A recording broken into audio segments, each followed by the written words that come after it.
enjoy seeing the faces of my students on Zoom class sessions. As we begin the start of the next 9-week grading period, we'll have some changes. Hi, I'm Ebony Porter, 3rd grade teacher at Princeton Alternative Elementary School. Some students will come to school in person for classes starting November 9th. I'd like to talk now about how the day will flow in our new blended environment. First of all, blended means that students are divided into 3 categories.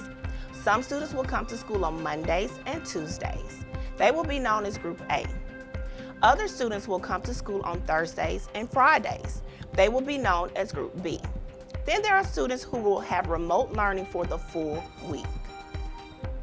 When students arrive at school and go to their classrooms, they will have assigned seats. All desks will be spaced so that students can work with appropriate social distance. In other words, we want to remain 6 feet apart. Students will have their own supplies, so there will be no need to share pencils, paper, crayons, or other supplies. This is very important because, as you know, we are in a pandemic and we must do as much as possible to prevent the potential spread of the disease.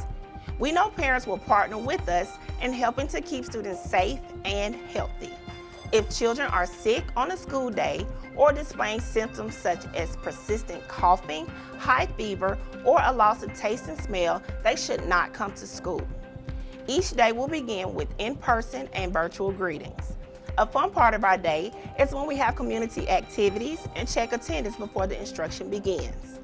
This will be a little different because some of our class members will be in the classroom with the teacher and others will be tuned in virtually. Some of the work will be done with the full class participating together, and other lessons will be covered through small groups and student practice.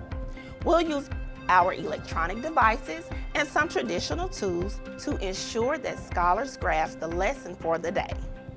Students always look forward to the delicious meals prepared by the Child Nutrition Department. This year, because of the COVID-19 pandemic, no students will eat in the cafeteria. Instead, we will line up 6 feet apart at the appropriate time. We will go to the cafeteria, pick up our lunches, and return to the classroom to eat our meals. The water fountains in all schools have been turned off as a health and safety precaution. The school will provide bottled water for students, or students can bring water from home. Throughout the day, we want all students to pay close attention to how they wash their hands. Every classroom will have hand sanitizer and cleaning supplies. It is also important for students to work diligently with their face coverings in place at all times. If you have to cough, please cough into your elbow like this. Every teacher will have interaction with the students whether instruction is in class or remote. This will vary in each classroom because educators have their personal style and systems for giving their scholars optimal educational attention. While much has changed during this pandemic, some things at the core of our teaching will remain the same. Personalization. We monitor student progress and look for ways to meet individual needs. This helps propel students to their highest potential for success. High expectations.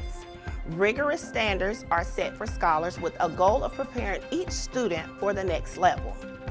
Mastery of learning. Students have the opportunity to learn at their own pace and also collaborate with their peers on assignments. Student agency. Students are empowered with skills, information, and tools needed to measure and take responsibility for their own learning. Relationships. Teachers care about the success of every scholar. They understand individuals' needs and work to help prepare students to live their best life.